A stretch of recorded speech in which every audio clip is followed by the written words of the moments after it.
Radio Mystery Theater presents...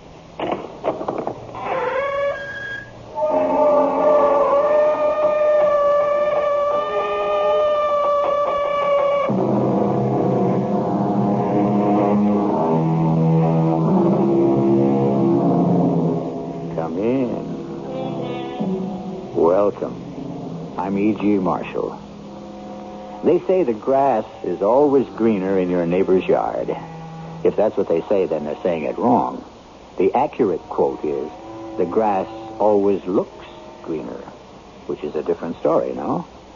The basic truth is that on closer examination, it's the same grass, the same weeds, the same burrs, the same nettles, and the same rule that applies to your neighbor's grass also holds true for his house, his job, and even his wife. But what can I do for you?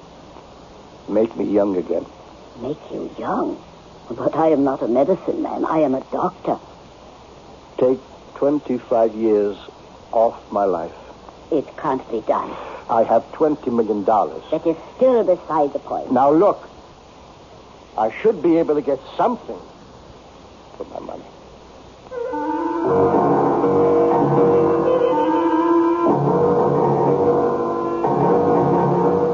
Our mystery drama, Journey to Jerusalem, was written especially for the Mystery Theater by Sam Dan and stars Vincent Gardenia. I'll be back shortly with Act One.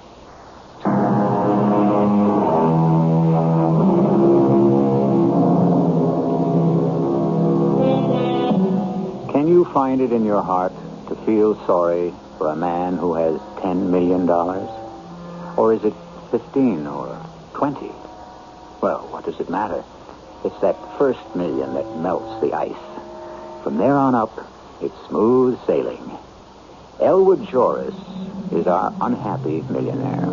Elwood is in his 50s, and all the privileges and prerogatives of wealth are at his command, and yet he is unhappy. How simple it would be to feel impatience for Elwood Joris, but how unkind. Let us listen to Elwood himself on the subject in his psychiatrist's office. People refuse to believe me. Do you believe me, Doctor? I believe you, Mr. Joris. People don't take me seriously. They see me as a comic figure. I don't see you as a comic figure. Do you see me as a tragic figure? I have yet to make a diagnosis. But isn't it obvious? I am a tragic figure. Mr. Joris, why do you see yourself as a tragic figure? Because I'm a member of a minority group. Really? Yes.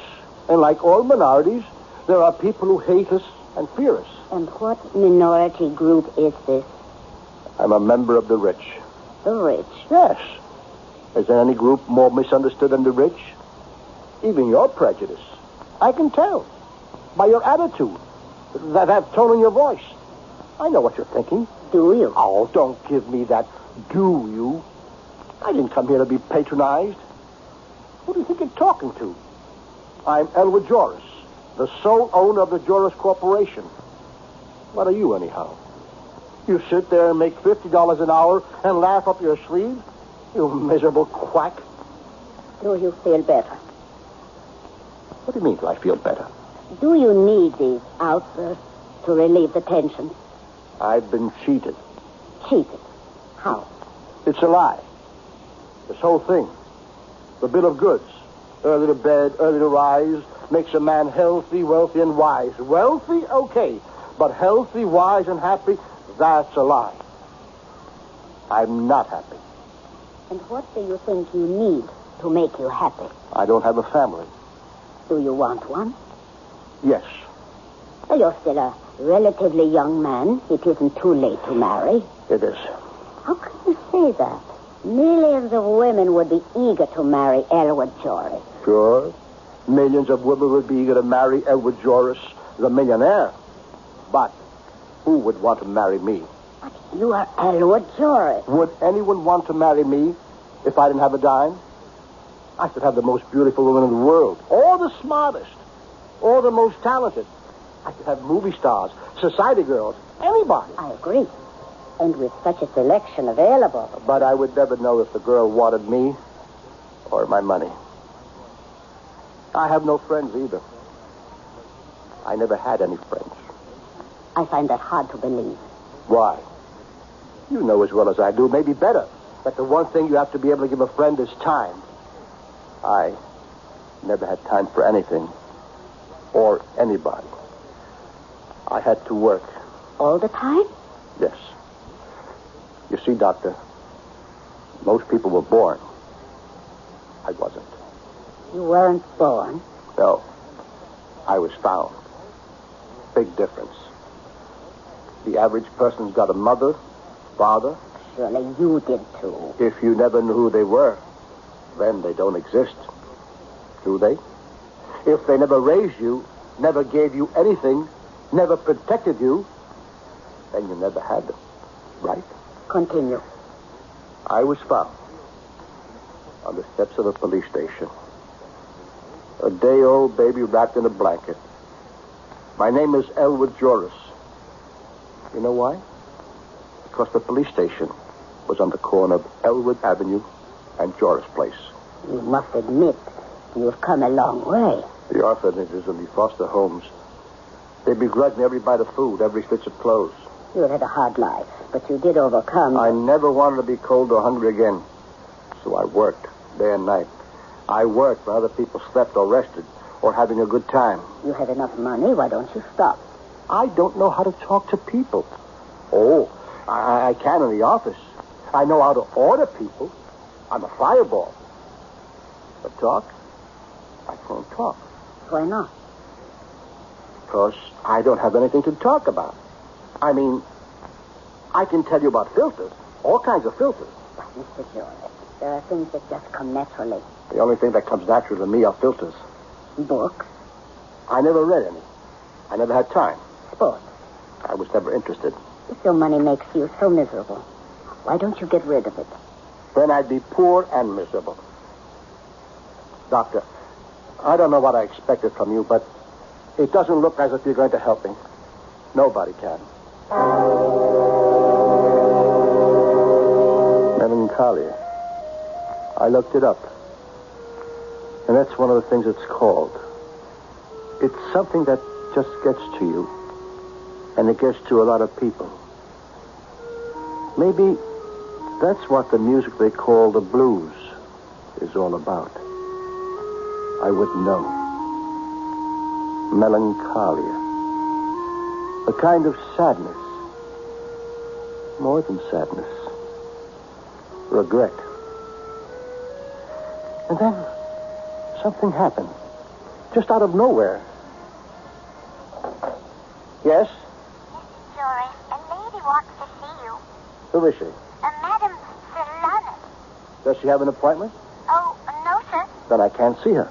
She says you must see her. What's it about? Just a moment, sir. I'll ask her. Miss Haskins. Miss Haskins, are you there? Mr. Joris, she says it's about justice. What kind of nonsense is this? Well, sir, she says... Never mind what she says. Listen to what I say.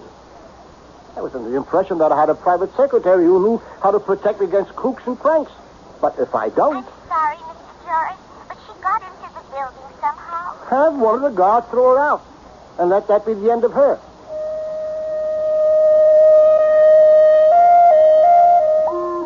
But it wasn't the end of her.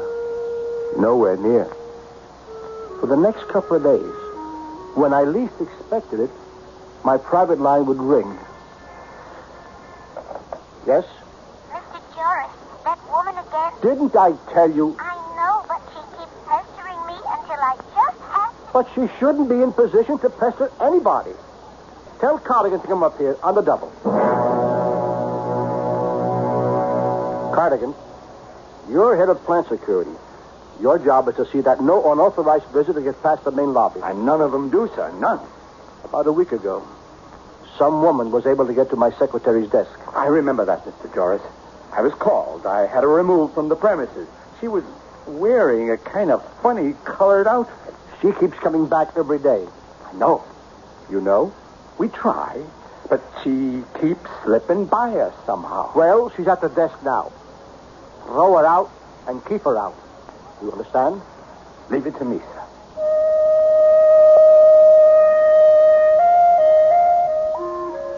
I thought that was the end of it, because for the next few days she didn't show up. But then, at the beginning of the week, it was just after lunch, my secretary, Miss Haskin, came into my office. Now, before I tell you what Miss Haskin said, I better tell you what Miss Haskin is. She's about 40 but looks 60. Okay, maybe 50. She wears glasses, long-sleeved, high-neck dresses, and never speaks unless she's spoken to. Business is very serious and very sober. And I only hire serious and sober people. So, you can imagine where I was when Miss Haskins said... Mr. Joris. What's wrong, Miss Haskins? Mr. Joris, You must be sick. Let me call a nurse. No, she's here. Madame Solanas is here. This breaks it. I'll get the city police. We'll have her arrested for trespassing. Please see her. I beg you. Miss Haskins, what are you doing? I'm on my knees to you, Mr. Joris. Please see this woman. Get up this moment. Not till you promise you'll see her. Please. Oh, please don't ruin my chance, my last chance. Will you please control yourself and try to make some sense? I met him just 2 weeks ago. Met whom? I'd given up all hope. I was standing on the corner waiting for the bus. It was a rainy day. Has everyone gone crazy around here? Past, there was a puddle. His car, the wheels splashed mud all over me. And he stopped, got out, and insisted on paying for cleaning. What has all this got to do with the woman outside? Gentlemen, I know he will ask me. Now, will you sit down, and I'll get a doctor. Oh, please see her, just for my sake. In 20 years, I've never asked a favor. You've got to explain to me why. She looked at me, Madame Solanas. Her eyes are black as coal. When they burn, they are fiery red. And she said, you will tell Mr. Joris he must see me, or I will make sure that a certain man will never call on you again. How did she know? A shiver ran through me. Please. Oh, for crying out loud. All right. Send her in. She walked into the office. Madame Solanas. And something seemed to come in with her. An air. A feeling. I don't know what to call it, but it was something. She wore a long dress with all colors of the rainbow. She had black hair that fell across her shoulders. And the eyes. Miss Haskin was right about the eyes. Black eyes that bore right through you. And when she spoke, you listened. You are the Mr. Elwood Joris? Yes. What can I do for you? You can give me justice. Justice? If you need justice, you can only get in a court of law. What can I... Court, government. These are all for fools. You and I, we are people of power. We can give each other justice. But what is this justice you want from me? Simple justice. Or else... How strange. Before I entered this room, I would have said, justice or I shall destroy you. But now that I look into your eyes, I say justice, or I shall allow you to destroy yourself.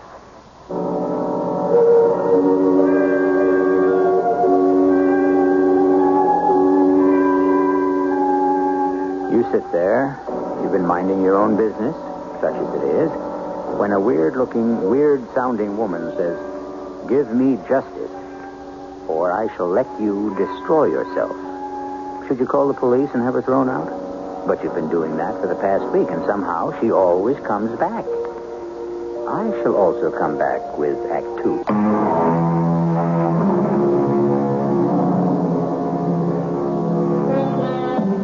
Today, we're giving you a classic story because it's concerned with the problems of the rich.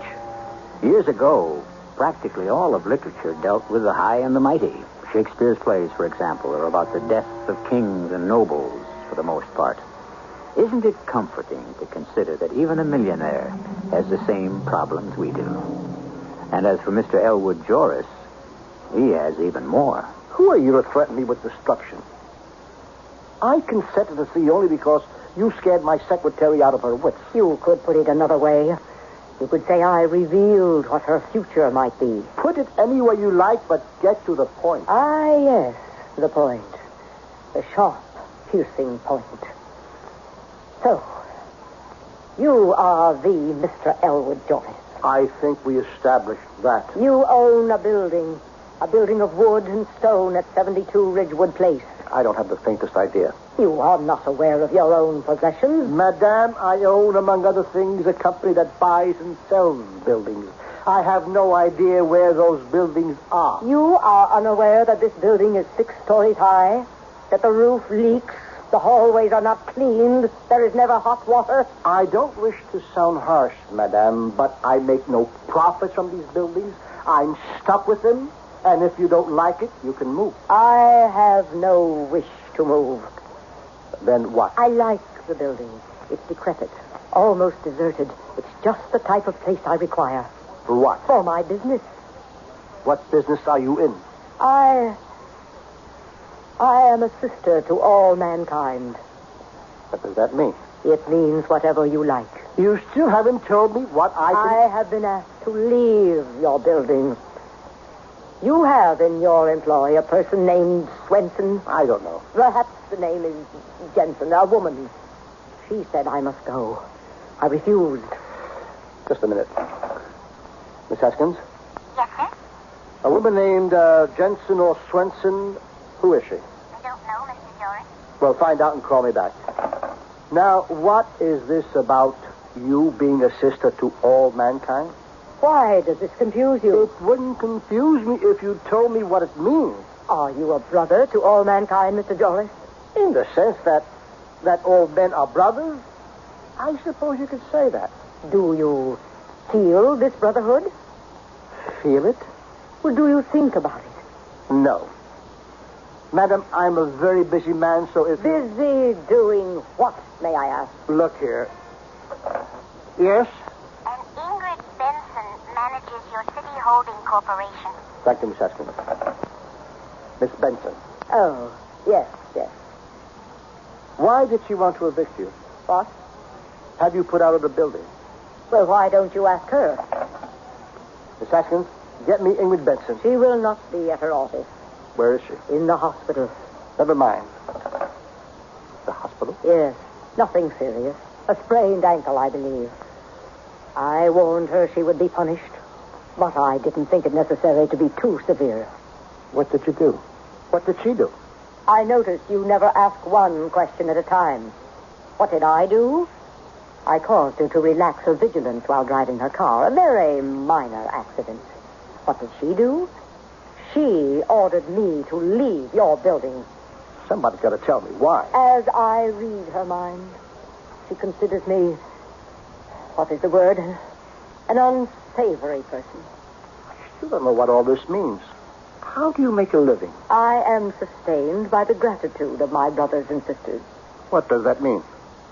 Why do you seem to have such difficulty in understanding?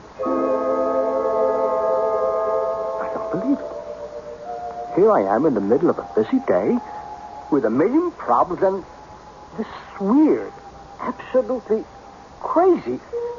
I mean, do you know what I did? I went to the hospital. I actually took a cab to the hospital.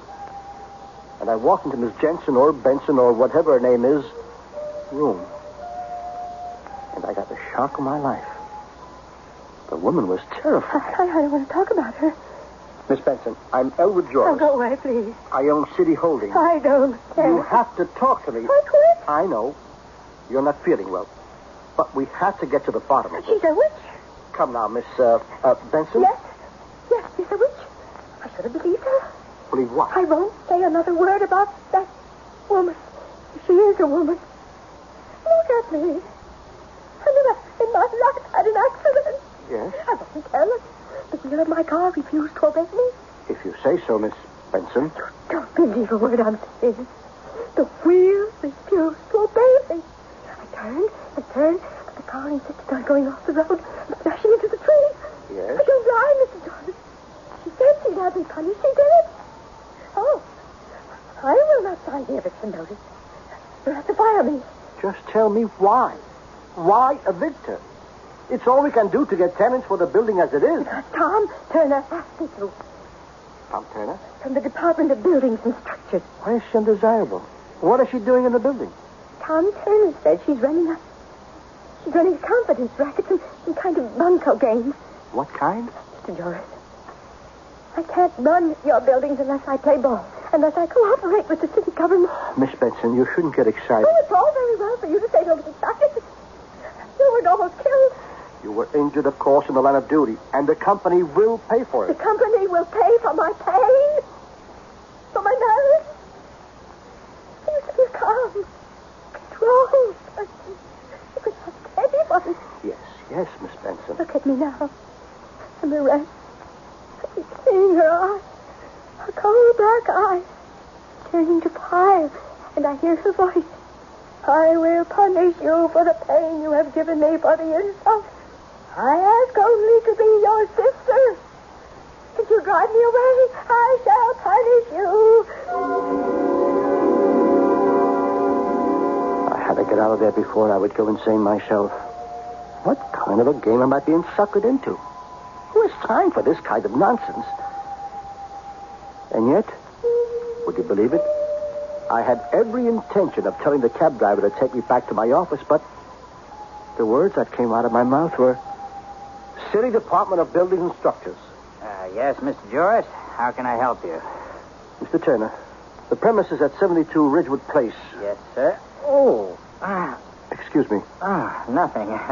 Got a funny twinge in my arm. Let me see. 72 Ridgewood Place. Yes.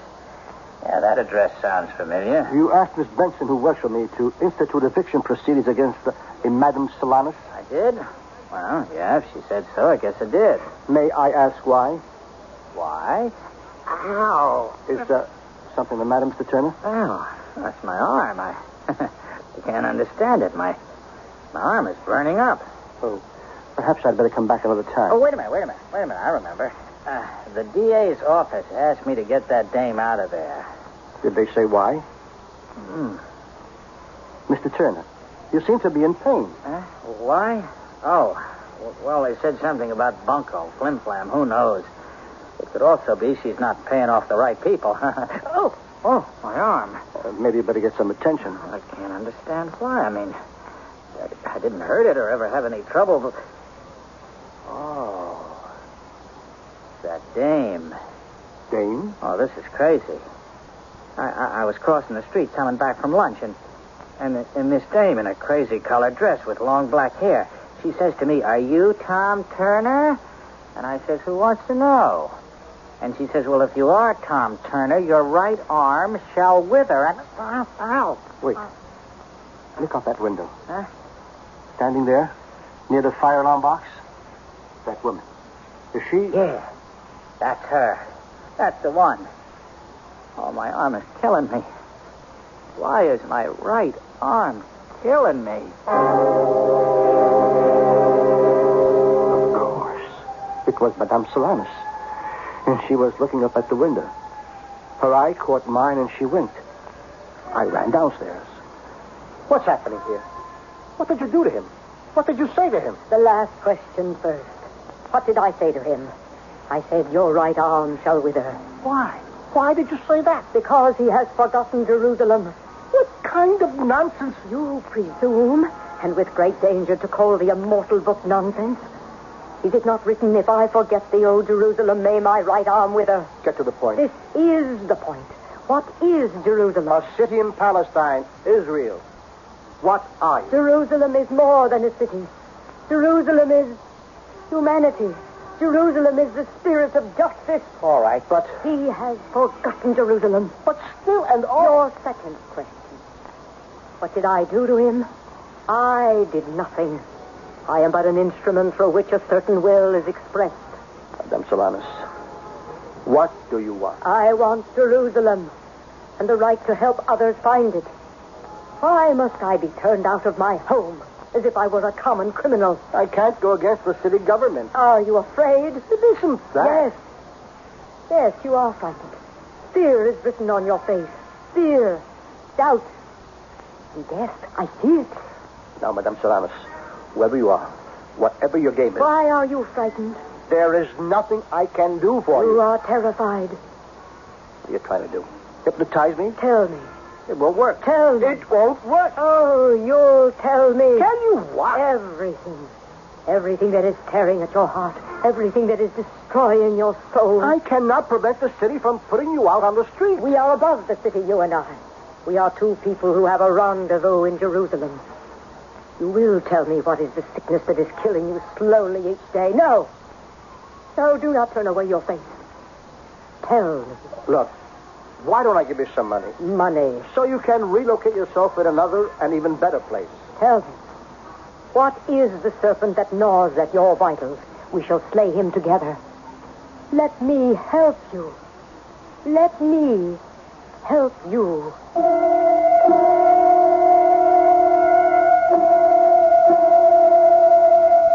Let me help you, she urges him.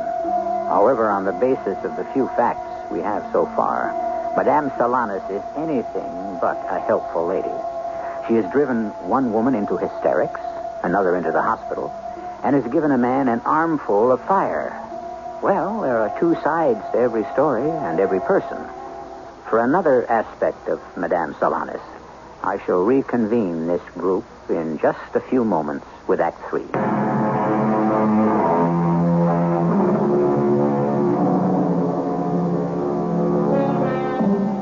It happens.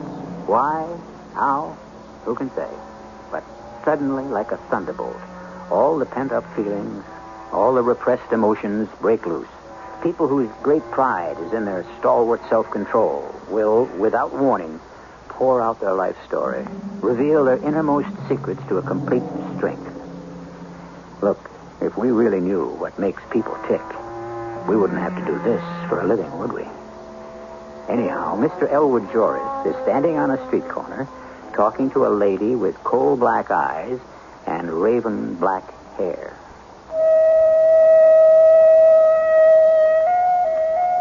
Am I losing control? Am I being hypnotized? Nonsense. I have too much willpower. It can't be that. Yet, somehow this lady, this Madame Solanas can help me. No, not help. The word is save. She can save me. Before I know what we were doing, a taxi has pulled over to the curb, and I hear her say, 72 Ridgewood Place. I am like a man in a dream. I'm suddenly in a room, an ordinary room, with just a table and some chairs. It is never too late to be saved. It is for me. No. Speak. You wish to be saved.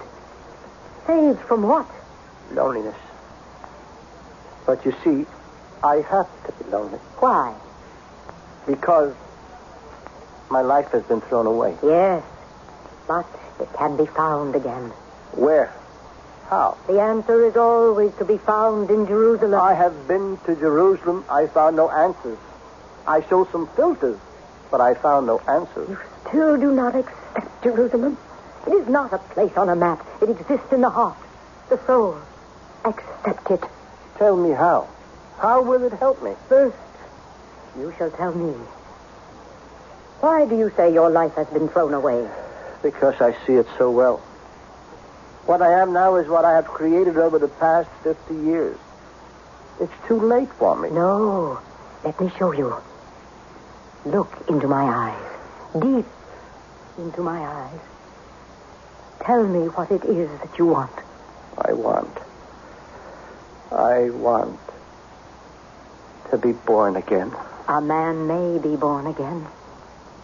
What you ask for is not unreasonable. In that case, I'll make it easy. Just let me be about 25. Starting out all over again. Let me see my life in another direction. The direction toward Jerusalem. Call it whatever you want. Let me have time for people, friends. Let me find a girl while both of us are still young. Yes. You can become young again. Oh, no. Too much time has gone by. Why do you fight me? Look into my eyes. Believe me. Believe. It only remains for us to find you a young body. You're serious, aren't you? Yes. But what kind of surgery must be involved? None at all. The essence that is you goes into another body. And the essence that was that other person's goes into yours, the brain. Listen. Listen to this music. Do you hear it? Yes. What is music? Is music the song? The instrument? Or the player? It's the brain. Your brain, which brings all three together. There's nothing in the world like your brain. No other brain exactly like it. And when we can persuade another brain to think your way, to talk your way, then you become that person. What? Let us find him. Let us find a young man of, say, 25, who is willing to change with you. Change with me? Become who and what I am? I believe this is what we are talking about. That's impossible. Why should someone 25 want to become a man of 55? Why would he want to trade his young body for mine? Because he has no use for it.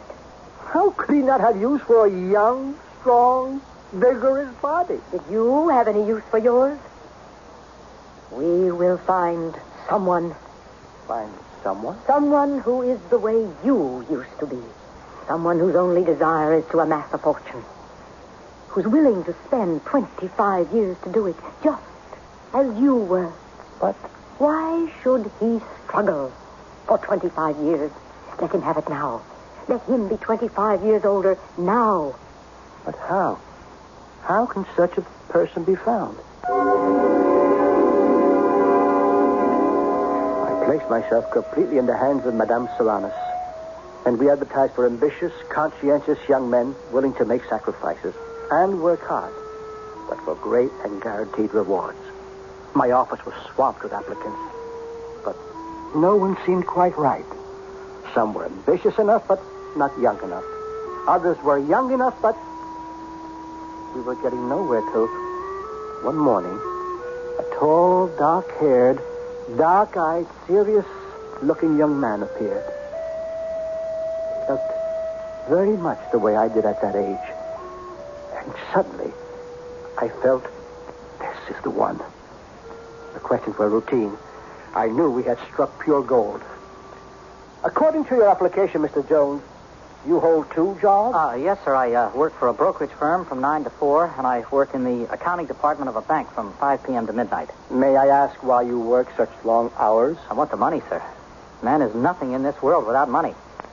You're not married, I see. No, sir.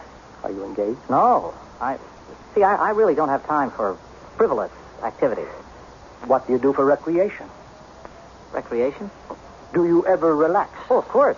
I get to bed by 12:30, so I'm sure of 7 hours sleep. Have a sensible diet. Keep myself in good shape because I need my strength for my work. And don't you have friends with whom you... Oh, I have no time for that. What do you see for yourself 25 years from now? I see myself as a man like you, sitting behind a desk like yours, worth millions.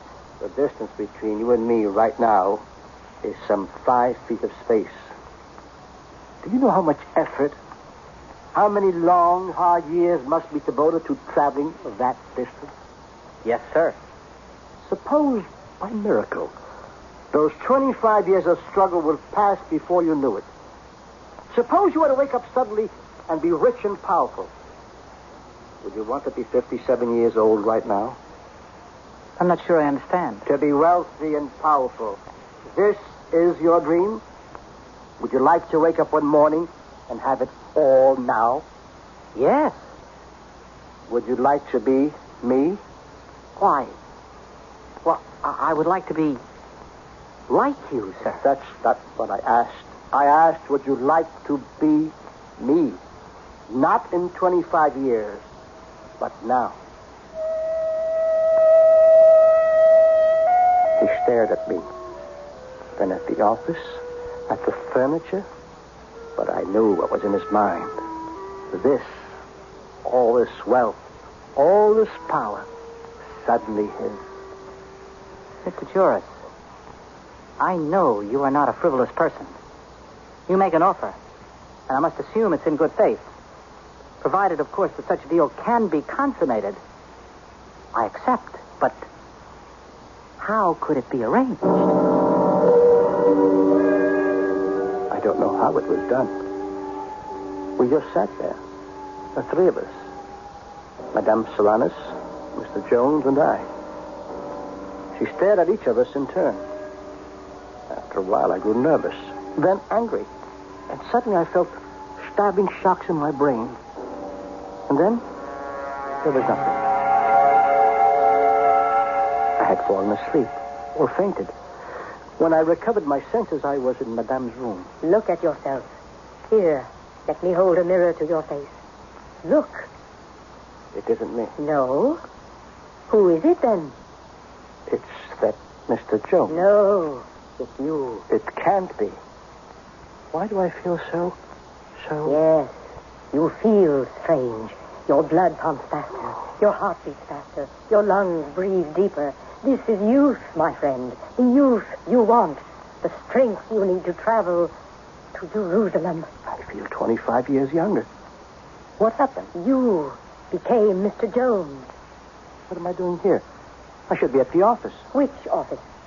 Think. The broker's office. I'll get ducked. Quit, and search for Jerusalem. I remember now. I left the office for lunch.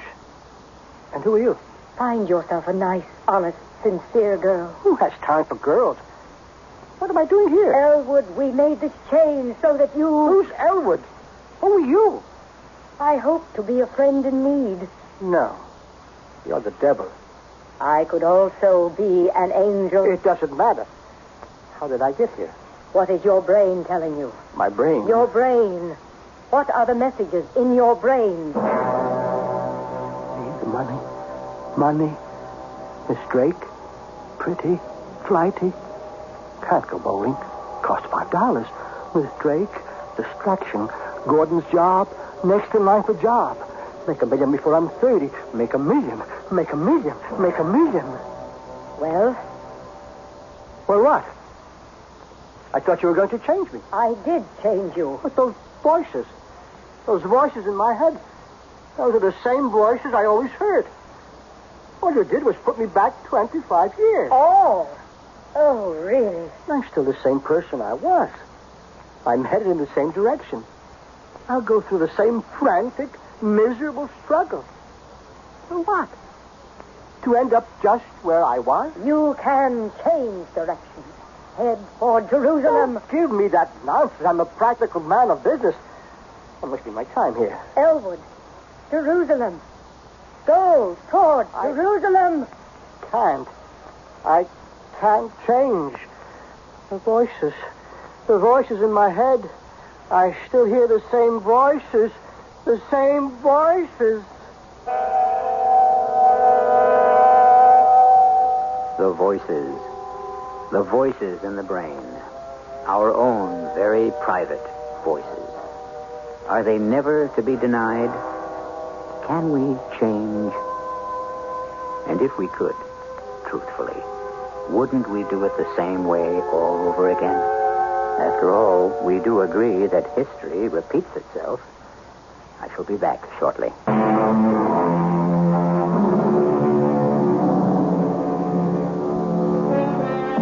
Somehow, Elwood Joris got his wish.